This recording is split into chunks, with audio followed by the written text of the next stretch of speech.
শ্রী কথামৃত পাঠ দক্ষিণেশ্বরে শ্রীরামকৃষ্ণ ভক্ত সঙ্গে এবার তৃতীয় পরিচ্ছেদ। হরিকথা প্রসঙ্গে সন্ধ্যা হইল। ঠাকুর শ্রীরামকৃষ্ণ ঘরের ছোট্ট খাটটিতে বসিয়া মার চিন্তা করিতেছেন। ক্রমে ঠাকুর বাড়িতে ঠাকুরদের আরতি আরম্ভ হইল। শাঁখ ঘণ্টা বাজিতে লাগিল। মাস্টার আজ রাত্রে থাকিবেন। কিয়ৎক্ষণ পরে ঠাকুর মাস্টারকে ভক্তমাল পাঠ করিয়া শুনাইতে বলিলেন। মাস্টার পড়িতেছেন। চরিত্র শ্রী মহারাজ শ্রী জয়মল। জয়মল নামে এক রাজা শুদ্ধমতি, অনর্বচনীয় তার শ্রীকৃষ্ণ পীড়িতি। ভক্তি অঙ্গ যাজনে যে সুধীর নিয়ম, পাষাণের রেখা যেন নাহি বেশি কম। শ্যামল সুন্দর নাম শিবগ্রহ সেবা, তাহাতে প্রপন্ন নাহি জানে দেবিক দেবা। 10 দণ্ড বেলাবধি তাহার সেবায়, নিযুক্ত থাকোয়ে সদা দৃঢ় নিয়ম হয়। রাজ্য ধন যায় কিবা বজ্রঘাত হয়, তথাপিও সেবার সময় ফিরে না তাকায়।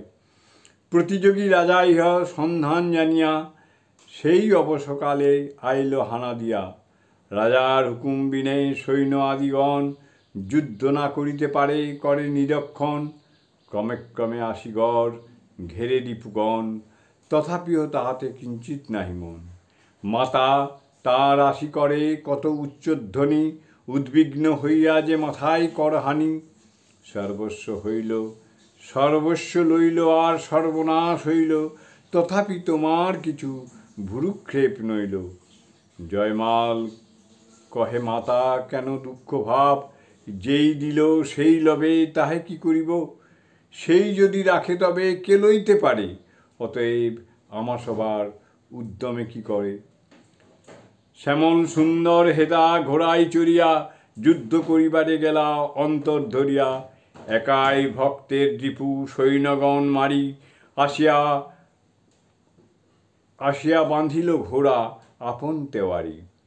সেবা সমাপনে রাজা নিকষিয়া দেখে, ঘোড়ার সর্বাঙ্গে ঘর্ম শ্বাস বহে নাকে। জিজ্ঞাস হয়ে মৌরস্যে সবার কে হইল, ঠাকুর মন্দিরে বা কে আনি বাঁধিল। সবে কহে কে চড়িল কে আনি বাঁধিল, আমরা যে নাহি জানি কখন আনিল। সংশয় হইয়া রাজা ভাবিতে ভাবিতে, সৈন্য সামন্ত সহ চলিল যুদ্ধেতে। যুদ্ধাস্থানে গিয়া দেখে শত্রুরের সৈন্য, রূপসজ্জায় রণসজ্জায় শুইয়াছে মার এক ভিন্ন। যুদ্ধস্থানে গিয়া দেখে শত্রুরের সৈন্য, রণসজ্জায় শুইয়াছে মাত্র এক ভিন্ন। প্রধান যে রাজা এবে সেই মাত্র আছে, বিস্ময় হইয়া তিহ কারণ কি পুছে। হেনকালে এই প্রতিযোগী যে রাজা, গলভ্রস্ত হইয়া করিল বহু পূজা। আসিয়া জয়মল মহারাজার অগ্রেতে, নিবেদন করে কিছু করি জোর হাতে। কি করিব যুদ্ধ তব এক যে সেপায়, পরম আশ্চর্য সে ত্রৈলোক্য বিজয়ী। অর্থ নাহি মাগো মুই, রাজ্য নাহি চাহ, বরঞ্চ আমায় রাজ্য চল দিব লহ। শ্যামল সেপাই সেই লড়িতে আইল, তোমার সনে প্রীতি কি তার বিবরিয়া বলো। সৈন্য যে মারিল মোর, তারে মুই পারি, দর্শন মাত্রে মোর চিত্ত নিল হরি। জয়মল বুঝিল এই শ্যামলজির কর্ম, প্রতিযোগী রাজা যে বুঝিল ইহা মর্ম। জয়মলের চরণ ধরিয়া স্তব করে, যাহার প্রসাদে কৃষ্ণ কৃপা হইল তারে। তাহা সবার শ্রীচরণে শরণ আমার, শ্যামল সেপাই যেন করেছি অঙ্গীকার। পাঠান্তে ঠাকুর মাস্টারের সহিত কথা কইতেছেন।